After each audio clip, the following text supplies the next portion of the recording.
Hey, Pops Production 124. What you see right now, this video is for you. This is a video about some engines I just got done working on. What you see right there on the camera, first thing, is a diecast General. It's the same one that you talked about that you're trying to look for parts in that one video from the train show finds. This one's all original. As you can see, everything it does run, and all. Bought it at a good price here in Florida and everything. And it does run. It's all original like you see. But yeah, Pops, this is same exact one that you have. A Mantua diecast, all diecast. Same exact one. Kit. There you go. Next up, Pops Production 124. Hope you get to watch this after I put it on YouTube. Is my pen line. I'm doing this one-handed here. This is my pen line GG1. Bought it off of a friend of mine here in Florida. New Haven never had a GG1, but this is what it'll look like if they did. It does run. I've gone through it through the mechanical of it and everything. It does run and all. Very cool engine to have. Very cool. Heavy, extremely heavy. It's better than those plastic ones. It's a lot of them that you see a lot of them at train shows and stuff like that. So, if you ever come across one of these in pen line, pick it up, man, because they're really cool to work on. They're very cool to work on, actually. Same, if you ever come across another one of these, same here. Same with that as well. Next up and everything is my. You get to see an engine that I've worked on a lot recently. Just to try to find parts for it and everything else. So give me a second and I will I'm gonna put the video on pause for a second and well, hang on.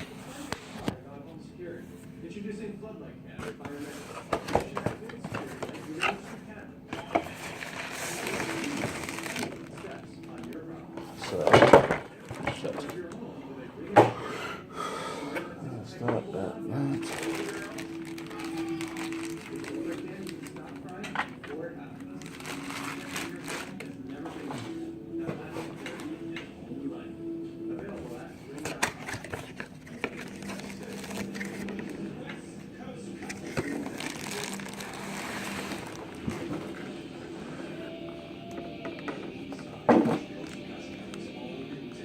There's the ladder. Okay. The ladder there.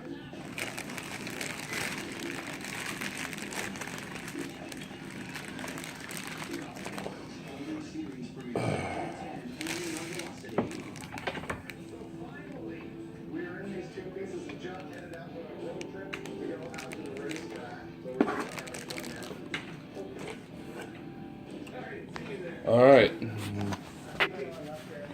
I am back. Sorry about that.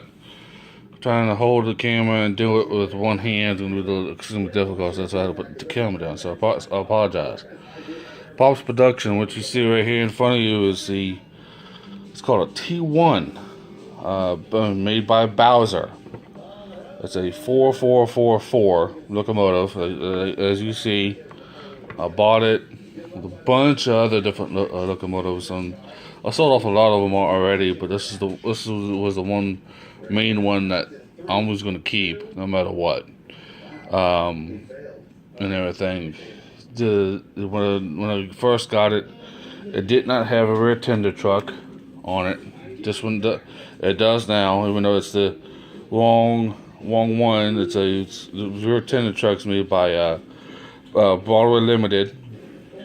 and it works. I've got it to work and everything.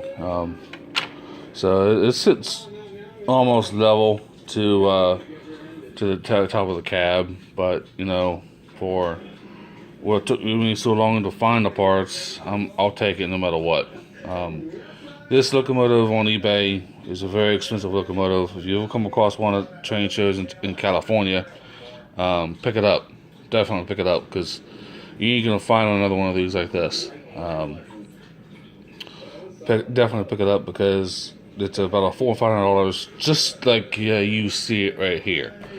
If it's built, it's about $400 or $500. If it's unbuilt, you know, you could definitely get it at somewhat at a reasonable price, but I really doubt it. And I'd be surprised if people in California, where you live for Pops Production 124, are actually going to sell you a T1 like this, you know, for $30 or $40 if you've been spending. Which, if that does happen, you know, you got extremely lucky on there. But I've already mechanically went through it. It's got a little broken part right there, as you see. Got a little broken part right there. So I got a friend here in Florida that he might be able to fix it for me. And but yeah, this is one of my pride and joys in my collection. You know, if I will never sell this for anything in the world. But yeah, if you come across one of these at a train show in California, Pops Production 124, pick it up, because you're gonna definitely like how it looks and definitely like how it runs. It's got dual motors in it, in the head engine. It's so heavy. The body's all white metal die cast. It's a very nice running engine. It looks like a bullet when you run it. That's how cool this engine looks. Another thing I want to say, Pops Production 124. The one video I watched that you went to a train show in California, you picked up American Freedom Train. I watched that last night. That American Freedom Train is made by Lionel. It was a Lionel HO scale and if you had the original set box, the whole 9 yards, it's about a $400 train set. If I were you probably already gone through it, got it running and everything, and probably runs fine now. That's all well and good. But if I were you, if I was in your shoes and everything, because your dad saw it and everything and all that kind of stuff, so that has some sentimental value to you for that, which is I can completely understand and everything. I would definitely put it up on the shelf, try to get some more cars for it, some different cars for it and everything, and just stick it up on the shelf on it. That would be my suggestion to you about that, because that's made by Lionel HO scale and everything, just to kind of let you know, give you some advice and everything about that. I'm sure someone's already told you about that, what it is and what the verity of it is. But yeah, it's a very nice set. I'm trying to look for the repop version of it, but it's with KD couplers and DCC and all that type of stuff like that, so I can be able to run it. I have that same exact train set in its individual set box, brand new, never been opened. I just want to give you that little advice, and hopefully Pops Production 124. Hope you get to see this video. Alright guys, thanks, bye.